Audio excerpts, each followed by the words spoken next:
दोस्तों, workers socialist TV के इस प्रसारण में आप सभी का स्वागत है। आज चर्चा का हमारा विषय रहेगा लॉकडाउन के दौरान सरकार, मजदूर वर्ग और ट्रेड यूनियनें। आप जानते हैं कि कल गुजरात के सूरत शहर में, जो कपड़ा और हीरा उद्योग का केंद्र है, हीरा निर्माता कंपनी डायमंड बोस के बाहर हजारों निर्माण मजदूरों ने प्रदर्शन किया है। मजदूर लॉकडाउन के दौरान जबरन काम कराए जाने को लेकर आक्रोश में थे और वे मांग कर रहे थे कि उनके लिए घर वापसी की व्यवस्था की जाए। चूँकि उनके पास खाने रहने के लिए कुछ भी नहीं बचा है। प्रबंधक नहीं माने तो मजदूरों ने तोड़फोड़ और हिंसा की। डायमंड बोस का साइट ऑफिस और गाड़ियां तोड़ डाली गईं। यही एकमात्र चारा मजदूरों के पास बचा था। इसके बाद प्रबंधकों ने पुलिस बुलाई, मगर लगभग 4000 मजदूर वहीं धरने पर बैठ गए और मजदूरों को शांत करने के लिए पुलिस को उनके खाने का प्रबंध एक एनजीओ के जरिए करना ही पड़ा। अकेले सूरत में ही मजदूरों का यह चौथा विद्रोह था। इससे पहले 10 अप्रैल को सूरत के बाहर हजारों अप्रवासी मजदूरों ने प्रदर्शन किया था, जिसके दौरान कई गाड़ियों को नुकसान पहुंचा था। लॉकडाउन बढ़ाए जाने के एक दिन बाद, यानी 15 अप्रैल को, इससे आक्रोशित हजारों मजदूरों ने वारछा इलाके में सड़क पर जाम लगाते हुए प्रदर्शन किया था। गुजरात और विशेष रूप से सूरत और अहमदाबाद शहरों में कोरोना संक्रमण बहुत अधिक है।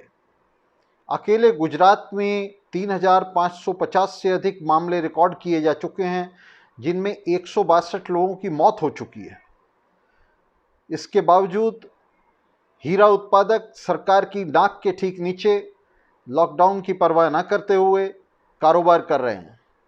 सरकार जबरन मजदूरों को घर वापसी से रोक रही है और हीरा एक्सपोर्टर उन्हें जबरन काम पर धकेल रहे हैं। देश भर में स्थिति कमोबेश एक जैसी है। मजदूर बुरी तरह पिस रहे हैं और इसके विरुद्ध यहाँ वहाँ विद्रोह कर रहे हैं। कोई ट्रेड यूनियन इन मजदूरों के समर्थन में सामने नहीं आ रही है। ट्रेड यूनियन नेता मजदूरों के समर्थन में बयान तक जारी नहीं कर रहे हैं। यूनियन नेता सरकारी भोंपू बने हुए घर रहें, सुरक्षित रहें का सरकारी राग लगातार अलापे जा रहे हैं। मजदूरों के संघर्ष को सड़क पर नेतृत्व देना तो दूर, इन फर्जी नेताओं ने इस दौरान ऑनलाइन रैली तक नहीं की। यहाँ तक कि वर्कर्स सोशलिस्ट पार्टी द्वारा की गई ऑनलाइन रैलियों में ये नेता कभी शामिल नहीं हुए।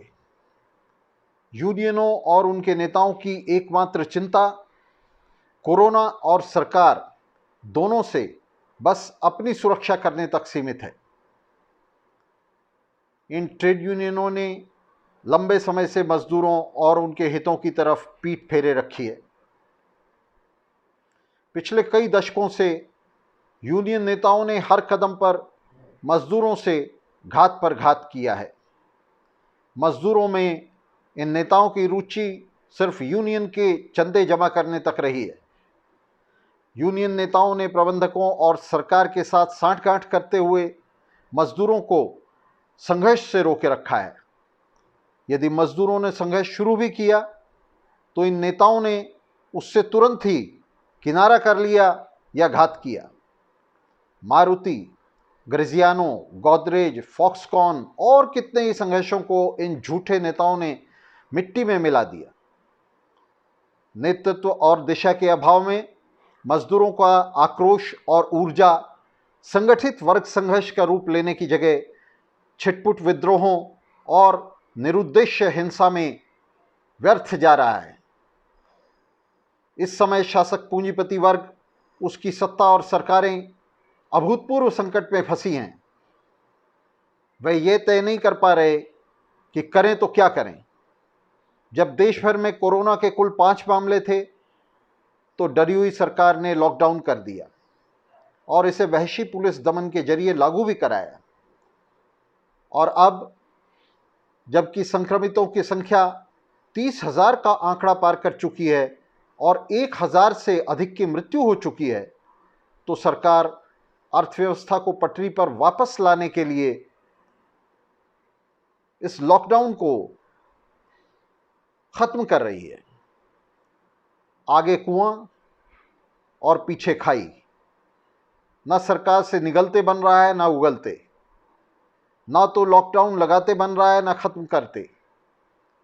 लॉकडाउन करते हैं तो अर्थव्यवस्था गई, लॉकडाउन हटाते हैं तो विनाश सामने है। संकट लगातार गहराता जा रहा है। संकट के समय में ये ट्रेड यूनियनें सत्ता के लिए संकट मोचक बनी हुई हैं। वे मजदूरों को रोककर बांधकर पीछे रखे हुए हैं। वे शांति और व्यवस्था की गारंटी बनी हुई हैं। न सिर्फ भारत में बल्कि पूरी दुनिया में ये ट्रेड यूनियनें यही भूमिका अदा कर रही हैं। AFL-CIO जैसे दुनिया के सबसे बड़े ट्रेड यूनियन संघ आंख मूंदे सत्ता की बस दलाली में लगे हैं। ट्रेड यूनियनों की ये दलाल भूमिका इस या उस नेता के कारण नहीं है।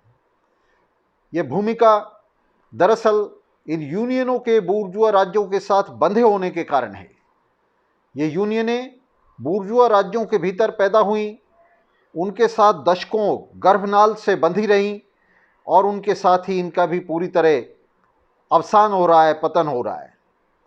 ये यूनियनें ब्यूरोक्रेसी के घोड़े बनकर रह गई हैं और साधारण मजदूरों के हितों के विरुद्ध पूरी तरह संगठित हैं।